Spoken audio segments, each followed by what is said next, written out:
ಪ್ಯಾರ್ ಮೊಹಬ್ಬತ್ ಅನ್ನುತ್ತಿದ್ದವಳ ಕತೆ ಏನಾಯ್ತು ಗೊತ್ತಾ? ಹೇಳ್ತೀವಿ ಕೆರೆ ಮೇಲೆ ಕ್ಲೈಮ್ಯಾಕ್ಸ್ನಲ್ಲಿ.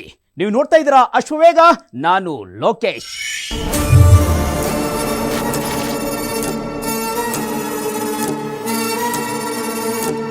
ಅವಳಿಗೆ ಅನ್ಯ ಧರ್ಮದ ಹುಡುಗನ ಮೇಲೆ ಪ್ರೀತಿ ಎಗ್ಗಿಲ್ಲದೆ ಅರಳಿತ್ತು. ಇಬ್ಬರ ಲವ್ವಿ ಡವ್ವಿ ಕಹಾನಿ ಅದಾಗ್ಲೇ ಅಣ್ಣ ನಿತಿನ್ ಕಿವಿಗೆ ರೀಚ್ ಆಗಿತ್ತು. ಪ್ರೀತಿಯ ಶಾಖಕ್ಕೆ ಕೆಂಪಾದ ಅಣ್ಣ ನಿತಿನ್ ತಾಯಿ ತಂಗಿ ಎಂಬುದನ್ನು ಲೆಕ್ಕಿಸದೆ ಹಲ್ಲು ಮಸಿದು ನಿಂತಿದ್ದ. ಅಷ್ಟಕ್ಕೂ ಕೆರೆ ಏರಿ ಮೇಲೆ ಅಲ್ಲಿ ನಡೆದದ್ದಾದ್ರೂ ಏನು? ಓದುವ ವಯಸ್ಸಲ್ಲಿ ಪ್ರೀತಿಲಿ ಬಿದ್ದಿದ್ಲು ಹರೆಯದ ಹುಡುಗಿ. ಅನ್ಯ ಧರ್ಮದ ಪ್ರೀತಿಗೆ ಹಲ್ಲು ಮಸಿತಿದ್ದ ಅಣ್ಣ. ಕೆರೆಗೆ ತಳ್ಳಿ ಆರಾಮಾಗಿ ನಿದ್ರಿಸಿದ್ದ ಪಾಪಿ. ನಿಗಿ ನಿಗಿ ಕೆಂಡವಾಗಿದ್ದ ನಿತಿನ್.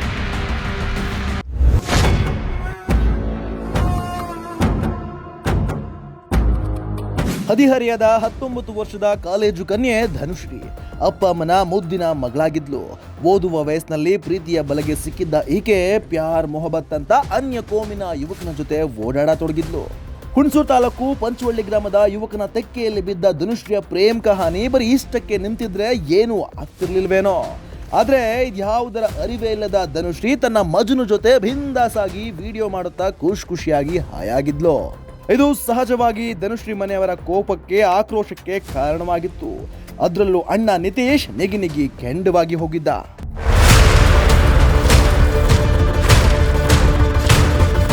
ಪರಪುರುಷನ ಮೋಡಿಗೆ ಸಿಲುಕಿದ್ದ ಈಕೆಗೆ ಅಣ್ಣ ನಿತಿನ್ ಅನ್ಯ ಕೋಮಿನ ಹುಡುಗನ ಸಾವಾಸ ಮಾಡದಂತೆ ಬುದ್ಧಿ ಹೇಳಿದ್ದಾನೆ.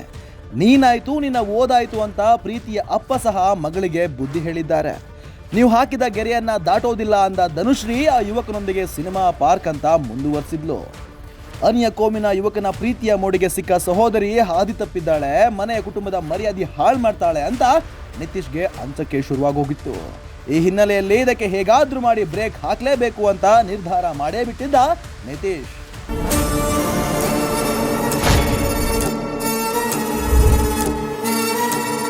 ಅವತ್ತು ಜನವರಿ 23. ಅವತ್ತು ಬೈಕ್ನಲ್ಲಿ ತಾಯಿ ತಂಗಿಯನ್ನ ಪಕ್ಕದ ಊರಿನಲ್ಲಿದ್ದ ತನ್ನ ಅಜ್ಜಿ ಮನೆಗೆ ಕರೆದುಕೊಂಡು ಹೊರಟಿದ್ದ. ಮಾರ್ಗ ಮಧ್ಯೆ ಮರೂರು ಕೆರೆ ಬಳಿ ಬೈಕ್ ನಿಲ್ಲಿಸಿದ್ದ ನಿತಿನ್ ಬುದ್ಧಿ ಹೇಳಲು ಆರಂಭಿಸಿದ್ದ. ಆದ್ರೆ ತಾಯಿ ಅನಿತಾ ಮನೆಗೆ ಹೋಗಿ ಮಾತನಾಡೋಣ, ಇದೆಲ್ಲ ಮೊದಲು ನಡಿ ಅಂದಿದ್ದಾಳೆ. ಅಮ್ಮನ ಮಾತನ್ನ ಕಿವಿಗೆ ಹಾಕಿಕೊಳ್ಳದ ನಿತೀಶ್ ಧನುಷಿ ಜೊತೆ ಕಾದಾಟಕ್ಕೆ ಇಳಿದು ಬಿಟ್ಟಿದ್ದ. ಆಯ್ತು, ನಿನ್ನ ತಪ್ಪನ್ನೆಲ್ಲ ಕ್ಷಮಿಸ್ತೀನಿ, ಕೊನೆಯದಾಗಿ ಕೆರೆಗೆ ನಮಸ್ಕಾರ ಮಾಡು, ಮನೆಗೆ ಹೋಗೋಣ ಅಂದಿದ್ದಾನೆ.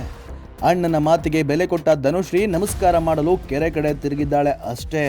ನಿತೀಶ್ ಆಕೆಯನ್ನ ಕೆರೆಗೆ ತಳ್ಳಿ ಬಿಟ್ಟಿದ್ದಾನೆ. ಕೆರೆಗೆ ಬಿದ್ದ ಮಗಳು ಧನುಶ್ರೀಯನ್ನ ರಕ್ಷಿಸಲು ತಾಯಿ ಸಹ ಕೆರೆಗೆ ಹಾರಿದ್ದಾರೆ. ತಾಯಿ ಕೆರೆಗೆ ಬಿದ್ದದನ್ನ ಕಂಡ ನಿತೀಶ್ ತಾಯಿ ರಕ್ಷಣೆ ಮಾಡಲು ಕೆರೆಗೆ ಹಾರಿದ್ದ.